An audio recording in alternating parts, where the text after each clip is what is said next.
Mas quando veio o CD e essa facilidade, os lojistas de disco pegavam e pediam o catálogo basicamente tudo, né? Chegava aqui, era cada tromba, velho. Isso, isso eu acho que foi um dos pontos mais importantes. Eu agradeço demais a João do Galo, sabe? Dele comprar e adoidar os discos da Relapse. E quando botava para escutar, ele dizia: Meu Deus do céu, que é isso? João estava aqui para casa dizendo: Telmo, vem cá, que chegou um disco para tu. Eu disse: João, velho, eu tô liso. Ele: Meu filho, venha, você leva o disco. Quando você tiver dinheiro, você paga. Eu disse: Eu tô liso. Pelo amor de Deus, venha cá pegar esse disco, que eu não quero esse disco na minha loja, não. Isso mudou, isso foi uma virada, assim, sabe? Ter acesso a isso.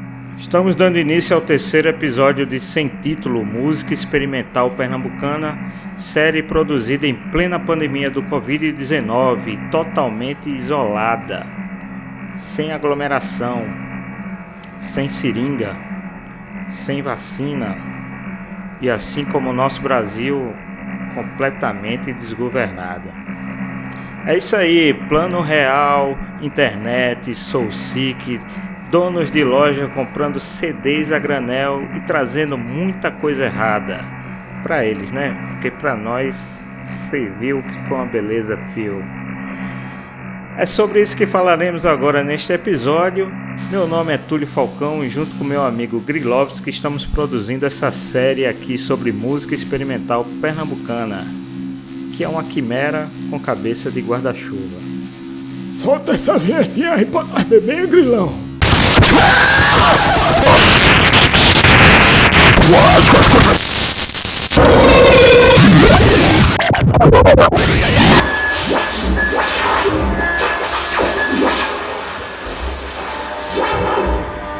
É isso, quando chegou no meio de 90, eu endoidei com Noise, né? Mas eu fui atrás das coisas mais radicais que eu conseguia, né? A gente pode falar que o Rony cabeça essa coisa de música que vem experimental ou tinha mais alguma coisa?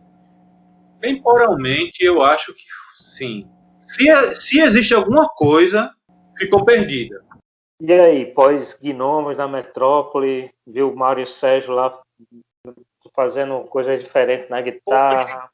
Depois da Metrópole, cara, deixa-me ver o que é que aconteceu nesse ato, cara. Porque realmente eu não me lembro de ter tocado em... Não, aí foi o seguinte, aí rolou o Pajé Limpeza. De 2000 para 2001. Foi justamente quando a gente tinha algumas músicas, Raoni tinha algumas músicas também, Lorival tinha algumas músicas, mas a galera, não, pô, vamos marcar ensaio, ficar ensaiando. Eu disse, galera, vai pro estúdio logo de gravação.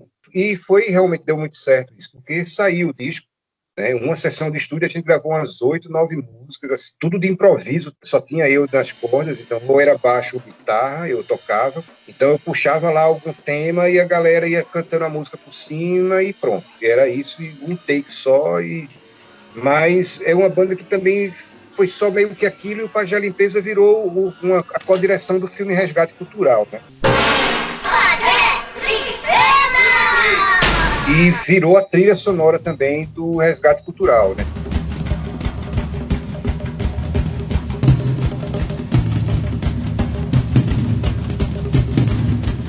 Tu lembra que a gente fez, não foi nem em 2000, foi em 98, 99, né? Que a gente teve a ideia e começou a fazer as coisas.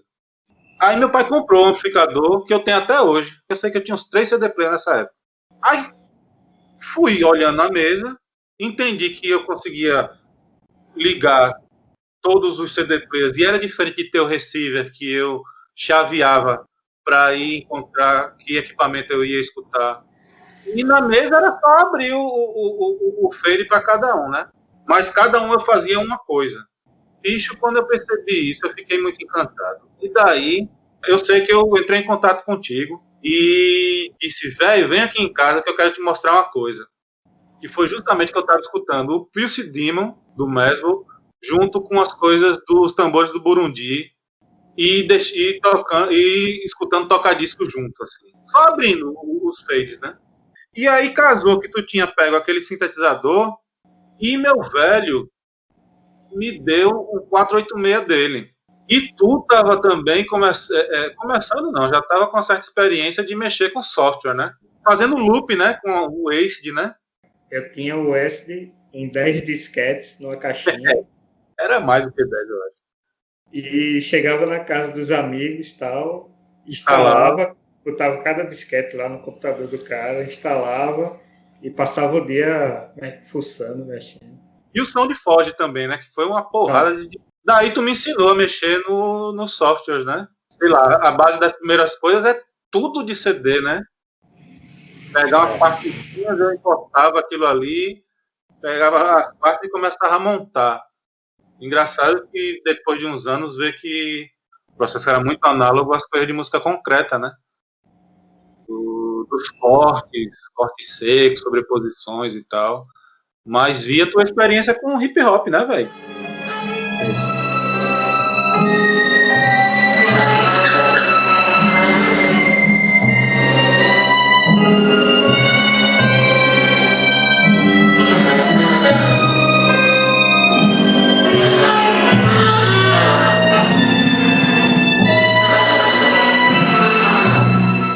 Então, aí tu fosse lá pro Rio, por causa do mestrado, conheceu o Plano B. E Fernando e Marcelo Mendes, Fernando Torres, eles tinham acabado de montar essa net label, a Fronha, né? Tanto que o Roni foi um dos primeiros lançamentos da Fronha, né?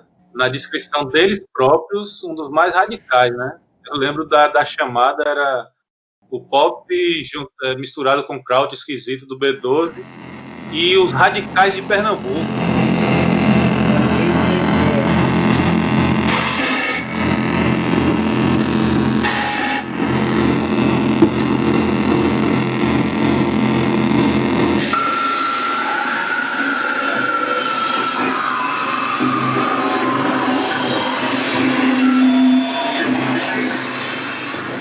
E tem a coisa que meio que legitima a gente, né? Porque até então o povo, vixe Maria, aqueles doidos vão tocar de novo, né?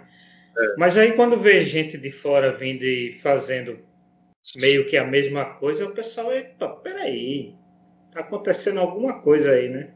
É isso a questão do colonizado que eu estava dizendo, né? Realmente. E faz com que não seja uma doidice daquela galera, né? A gente mesmo só vai ter coisa... Ah, não, teve no Coquetel, a gente teve... Apareceu em jornal? Em jornal, eu acho. Eu acho que antes alguma coisa assim, mas esse negócio de ser tipo curioso, né? Mas só se efetiva mesmo quando a gente vai para o Sudeste, né? Isso é. Que aí a gente passa a ter material mesmo, assim, de poder juntar um material para fazer clipagem, para fazer a clipagem. Depois da primeira vez que a gente sai daqui, nós dois em si mesmo como Ronia, eu acho que a coisa muda de figura como legitimação.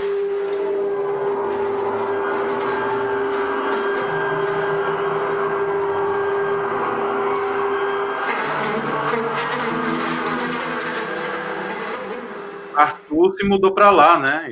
E ficou lá conversando muito com a galera. E tem um ponto aí que é muito importante, que é o surgimento do Garagem, né? Ali no pé da Ponte da Torre, né? E o Combo Recife de Improviso, já que você falou em Arthur. Exato. Arthur Lacerda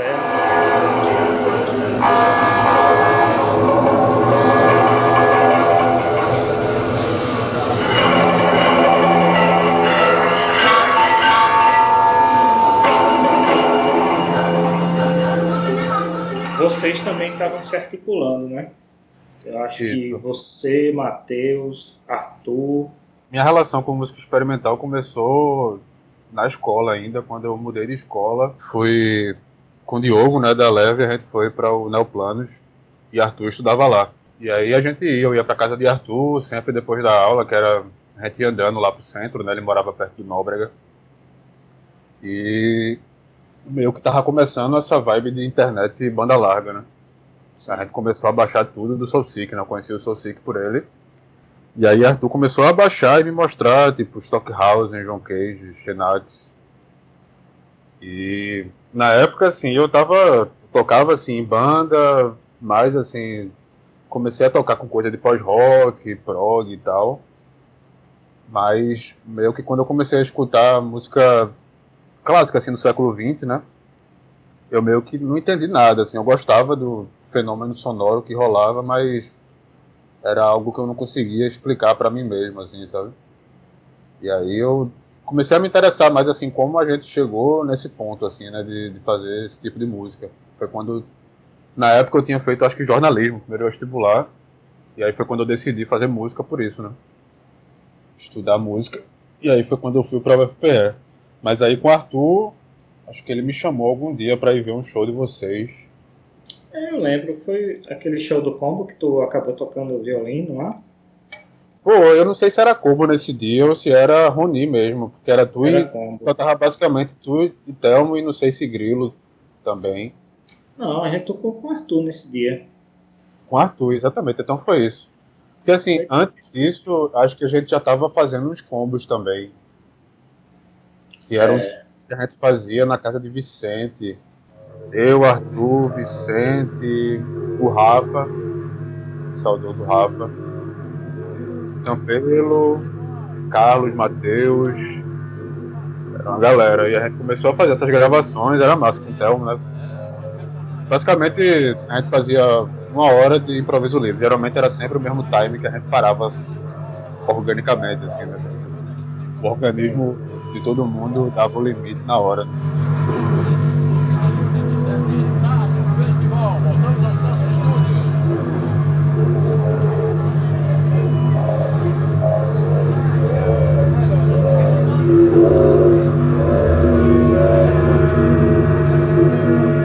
Por volta desses anos, começaram a ter alguns outros agrupamentos, né? Madele Femes, que um dos grupos do Bolinha, do Arthur, né? Já tinha o Leve de Poça, Matheus Alves estava tocando com ele.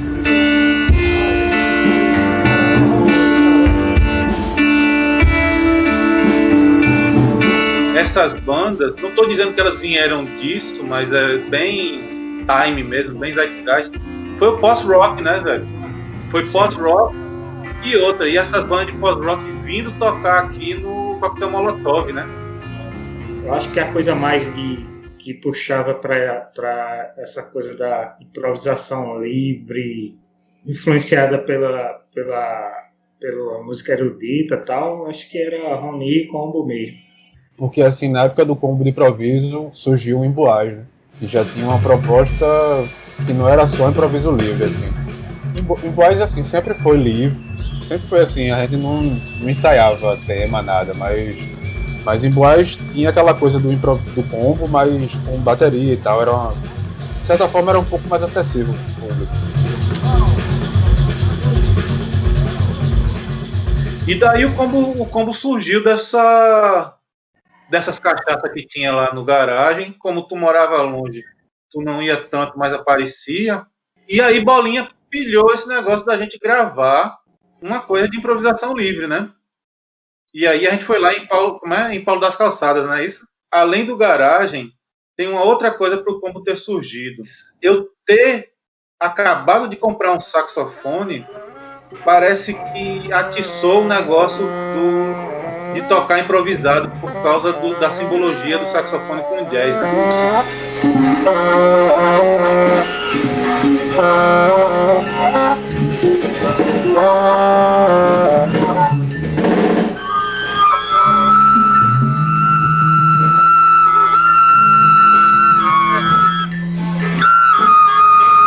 Engraçado que também esse negócio do sem título, das centenas de discos de free jazz que até hoje o cara fica achando uns que nunca escutou, é também baseado nas artes plásticas, né, de muita coisa de sem título, né?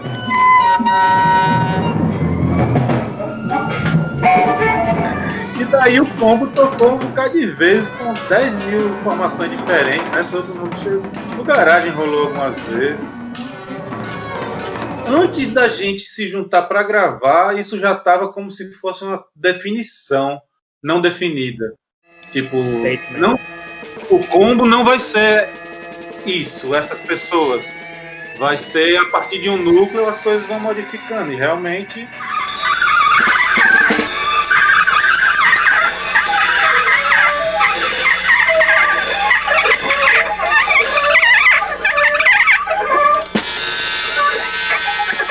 enquanto isso tudo, tava Grilo botando pra fuder aí, né? Fazendo milhões de coisas. E aí, Geladeira Metal, dura um ano. Eu não sei o que veio primeiro, se foi uma apresentação que a gente fez, que Théo me chamou para fazer Nuclear Extreme, que foi lá na menor casa de Olinda. Então me disse, Grilo, meu irmão, chega aí para fazer o quê, bicho? Meu irmão, faz um ruído aí. E pá, eu tinha esse meu baixo bem fudidão, e aí foi massa. E isso tem um link exatamente agora, que entre o Garagem fechar e o Iraque abrir, eu lembro da gente ter essa conversa, não sei se no Iraque, a cena toda tinham 3 bandas. Uma era eu e tu, outra era eu e Grilo, e outra era tu e Grilo.